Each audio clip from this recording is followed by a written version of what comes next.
Bonjour, alors après les vidéos en courant, voici maintenant les vidéos à la maison, quasiment au saut du lit.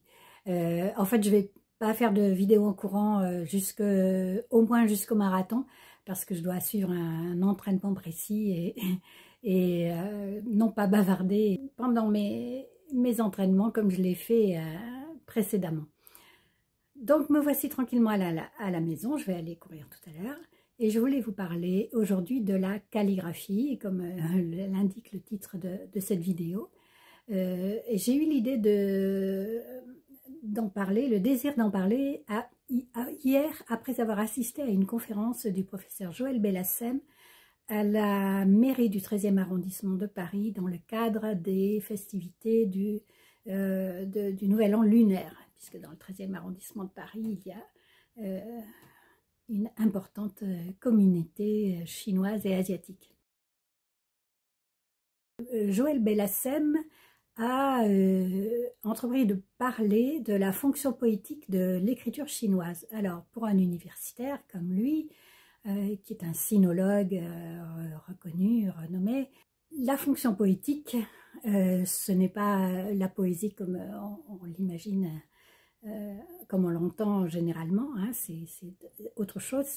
Ça vient du linguiste Jacobson qui a catégorisé le langage en 6 grandes fonctions. Et la fonction poétique est la 6e de ces fonctions, c'est-à-dire ce qui s'intéresse au langage comme forme plutôt que davantage que comme sens. Voilà, la forme du langage. Alors c'est ce que nous faisons en fait quand tout simplement nous faisons des jeux de mots par exemple. Eh bien là nous nous intéressons davantage à la forme du langage. Le langage est là plus pour sa forme que pour son sens, quoiqu'il puisse évidemment y avoir un sens à l'arrière-plan. Joël Bellassem a proposé d'étendre cette catégorie de fonction poétique du langage à la fonction poétique de l'écriture. L'écriture en tant que geste, en tant que art, en tant que matériau en lui-même, comme on le retrouve donc dans la calligraphie. Il a montré, donc il a rappelé qu'en Chine, calligraphie et peinture sont quasiment équivalents, presque, puisque presque le même idéogramme qui les signifie toutes deux, et que cet art en Orient, hein, y compris les civilisations musulmanes, et donc on connaît la calligraphie arabe. Donc calligraphie arabe, calligraphie chinoise, ce ne sont pas les seules calligraphies, mais ce sont certainement les plus importantes. Eh bien, la calligraphie donc est un art à part entière, aussi important que la peinture en Occident, et que, comme la peinture en Occident, il a ses courants, ses styles, et que chaque artiste se définit selon des styles, selon des courants, et selon ses propres créations, ce qu'il apporte lui-même à cet art. À la fin de sa conférence, il en est venu à parler de comment les calligraphes chinois ont pu aller jusqu'à des styles qu'on appelle de calligraphie folle, les styles fous, c'est-à-dire où petit à petit la calligraphie se libère jusqu'à ne plus pouvoir signifier quelque chose, parce que les lettres deviennent illisibles et en fait elles signifient sans doute quelque chose qu'il faut percevoir autrement que par le sens raisonnable que nous donne l'écriture. Alors je vais ajouter là-dessus ma propre petite réflexion et d'abord vous montrer quelques images avec des livres que j'ai à la maison de calligraphie. Alors je vous montre quelques différents styles de calligraphie arabe présentés dans ce grand livre sur l'islam et l'art musulman.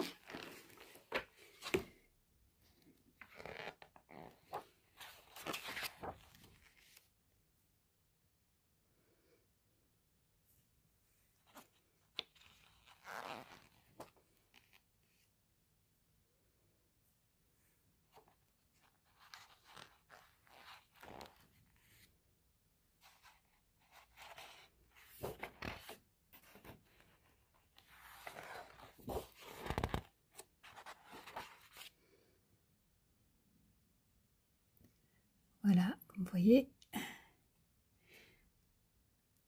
différents styles,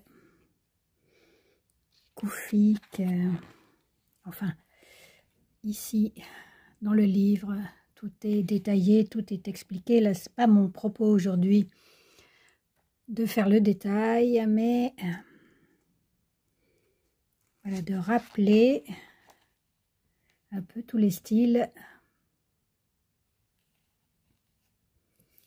Ici, avec des arabesques, c'est le style qu'on connaît le plus souvent, mais voilà, il y en a d'autres.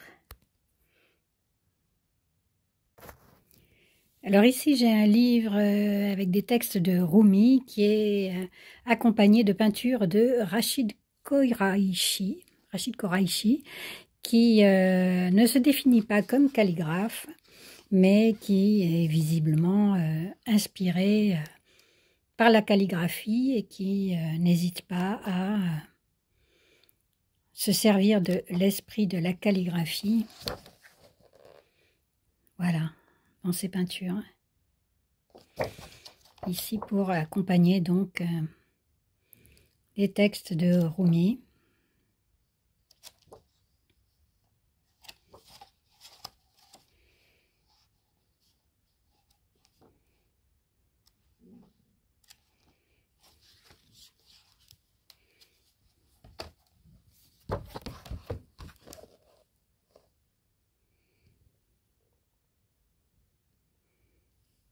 Voilà, on ne peut pas dire que ce soit lisible, hein, c'est la même remarque que faisait ce professeur sur certains styles de calligraphie chinoise.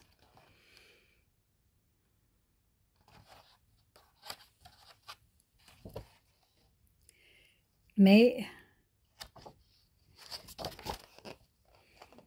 c'est évocateur.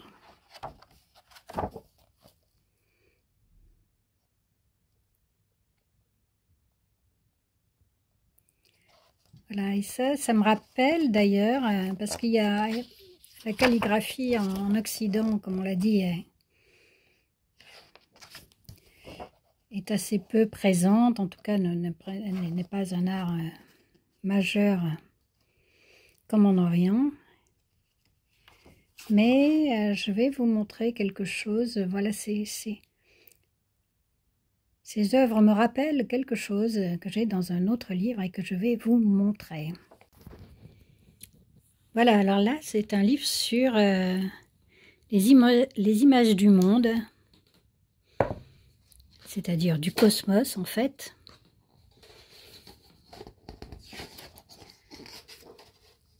La représentation de l'univers à travers les siècles. Et certaines images, comme celle-ci par exemple, voilà. Alors on a ce qu'on peut appeler la calligraphie gothique. C'est une forme de calligraphie qui est associée à du dessin. Voilà. Et par exemple, je vais vous montrer aussi cette autre image, encore plus abstraite, l'univers des tourbillons. Alors là, vous voyez, vous avez des points, des lignes de points et quelques lettres.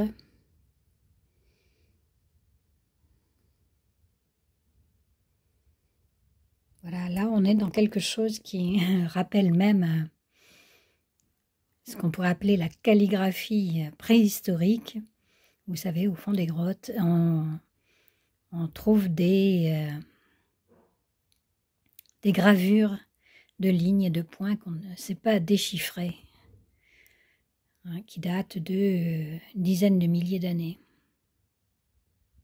Alors moi-même, je me suis essayé à un style de peinture qui évoque un peu la calligraphie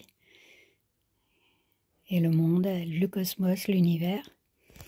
Mais là, je veux vous montrer aussi ce livre de Tang Ai Wen, peintre chinois qui, alors c'est pareil, il se définit pas comme calligraphe, mais voilà,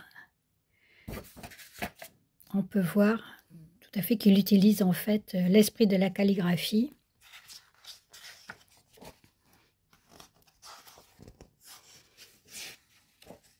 Dans ses œuvres. Vous voyez, un paysage de nature et puis des petits signes.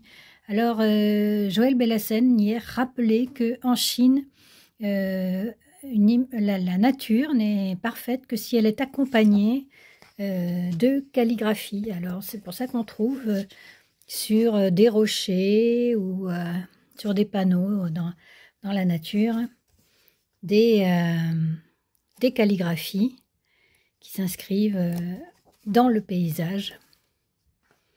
Voilà, parce qu'on n'a pas du tout l'opposition que l'on a en Occident entre nature et culture. Voilà. Et donc, je vous parlais de l'art préhistorique avec ces gravures de points et de lignes dans les grottes qui accompagnent souvent aussi des peintures figuratives, notamment des images d'animaux. Et j'ai été heureuse d'entendre hier d'ailleurs le professeur Joël Belhassen conclure sa conférence en évoquant la grotte de Gargasse, qui compte des dizaines, ou je crois que c'est 200, je ne me souviens plus très bien, de mains négatives. Vous savez, les hommes préhistoriques appliquaient leurs mains sur les parois des grottes. Ça se trouve un peu partout dans le monde. Hein, donc il y a soit les mains négatives, c'est-à-dire qu'ils soufflaient la peinture autour de leurs mains, donc la main apparaît en blanc, entourée de peinture rouge, soit ils mettaient de la peinture sur leurs mains et ils appliquaient la main sur la paroi. Et dans la grotte de Gargasse, la particularité, c'est que les mains sont dites mutilées, mais en fait, c'est-à-dire qu'il y manque des phalanges. Certains doigts apparemment ont été repliés, donc sans doute pour faire signe, mais on ne sait pas de quoi. Et ça, c'est comme aussi dans le vers grec. Vous savez que je traduis l'Iliade et l'Odyssée depuis un bon moment déjà. Eh bien, le vers est divisé en dactyles, c'est-à-dire en doigts. Hein, c'est-à-dire que les sonorités du vers sont comptées comme des doigts, comme voilà, dans ce rythme imagé. Donc là, ça m'est venu tout d'un coup à l'esprit, mais ce n'est pas ce que je voulais dire. Donc, mais ce que je voulais dire, c'est que effectivement, alors dans cette grotte de Gargasse, j'y suis allée il y a bientôt 30 ans faire une sorte de petit happening. En fait, j'avais été invitée à en parler tout en faisant visiter la grotte. Et j'avais improvisé sur le moment. Et j'avais dit que, en fait, ces figurations qu'on trouvait dans les grottes préhistoriques, c'était un moment où je m'y intéressais beaucoup. C'était en fait ça pouvait être des figurations du ciel étoilé qu'on retrouvait avec soit des représentations animales comme dans notre bestiaire céleste où on reconnaît la grande ours, etc. Voilà, soit c'est ça, des lignes, des points comme en forment les étoiles dans le ciel. Bon, c'était une image, hein, c'était pas à prendre au premier degré en disant qu'ils ont représenté exactement le ciel étoilé. C'est pas ça, mais c'est comme une espèce de miroir infini, de miroir mental, hein, spirituel, bien sûr. Et donc, on en revient au thème de cette calligraphie qui représenterait en fait l'indicible. L'indicible, ce que l'écriture ne peut plus dire, eh ben, il faut le dire autrement. Il faut le dire d'une façon qui utilise encore l'écriture en la dépouillant de son sens. Mm. Hier, dans la conférence aussi, Joël Bellassen citait ce très bel exemple de certains artistes chinois qui vont descendre dans la rue avec un seau d'eau et un pinceau et calligraphier comme ça sur le trottoir, tout simplement en trempant leur pinceau dans l'eau et en traçant des lignes d'eau sur le sol. Et à mesure qu'avance leur calligraphie, ben les premières calligraphies s'effacent parce que l'eau s'évapore, évidemment. Et donc, il y a comme ça une sorte d'absence, de présence-absence qui est très belle. Vous voyez, j'ai du mal à trouver les mots parce que c'est ça, c'est pour dire l'indicible. Et il y a quelques années, je ne sais pas, ça fait 3-4 ans peut-être, je suis allée voir aussi une exposition d'art brut à l'hôpital Sainte-Anne à Paris, donc où on soigne les maladies mentales. Et ils ont exposé des œuvres d'artistes de l'hôpital Sainte-Anne. Donc je vous montre le livre qu'ils ont tiré de cette exposition, du visible à l'illisible. Et donc ça commence avec des lettres, des écritures de gens qui ont séjourné ici. Et puis finalement on termine avec des artistes qui, dans le même esprit, se sont servis, comme ici, Dwight McIntosh, de l'écriture pour figurer, comme l'indique le titre de l'ouvrage, pour, depuis le visible, figurer l'illisible. Voilà, c'est illisible, mais on voit bien que c'est, en même temps, on voit bien que c'est une écriture. Alors, on en a d'autres, hein, ici, Gilles Gallieni. Vous voyez, c'est petite écriture très serrée, mais en fait, qui n'est pas une écriture. Qui est une écriture, mais qui ne représente pas de vraies lettres. Ici, un artiste qu'on appelle Pascal, son prénom.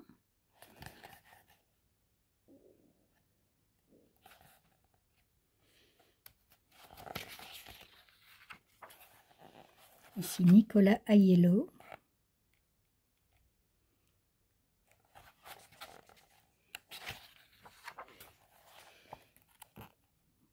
Michel-Henri Viau.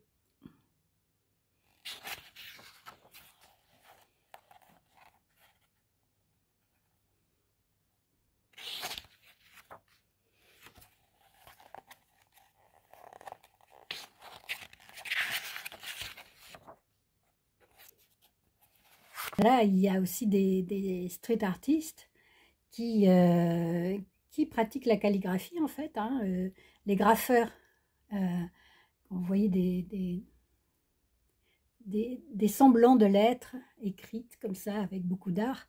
C'est de la calligraphie qui ne signifie pas directement quelque chose.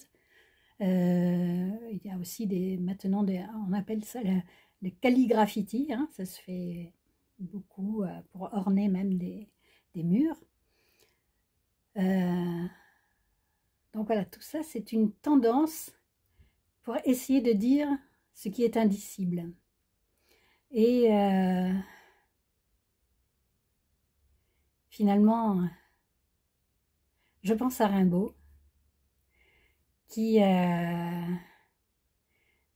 après avoir écrit ces merveilleux textes, a quitté les terres chrétiennes pour des terres islamiques et qui a cessé d'écrire.